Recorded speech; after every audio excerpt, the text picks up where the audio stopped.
The Masque of the Red Death by Edgar Allan Poe.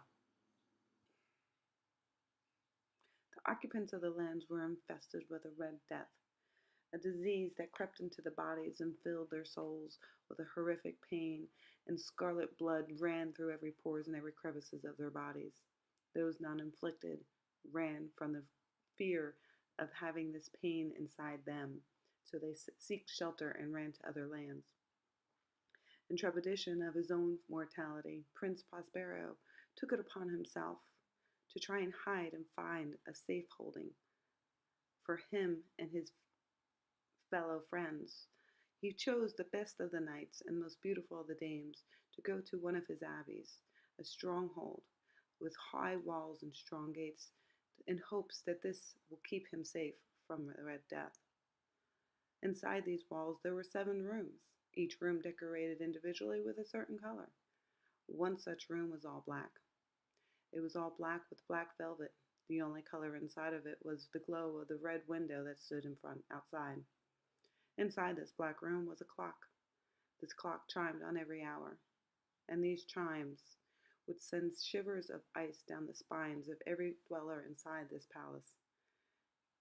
It reminded them that death was coming, that there really was no sanctuary from such a thing. Well, the prince would hold great parties, and he would have great masques. And one such masque, he was having a wonderful time, and the music was playing, and the gaiety of all the people was so overflowing that no one would think that such a horrible thing could happen on such a wonderful night. But the clock struck 12, and with the heaviness of a giant's foot dropping down on each one's soul with every chime, a large dark figure loomed from the black room, and from this figure fear writhed amongst those people there. The figure went to the prince and stood before the prince. The prince ran in fear, wandering and scared. He turned, not wanting to be a coward, and he grabbed a dagger to face his enemy. And as he faced him, a shriek emanated from his body and his mouth, and he fell to his death.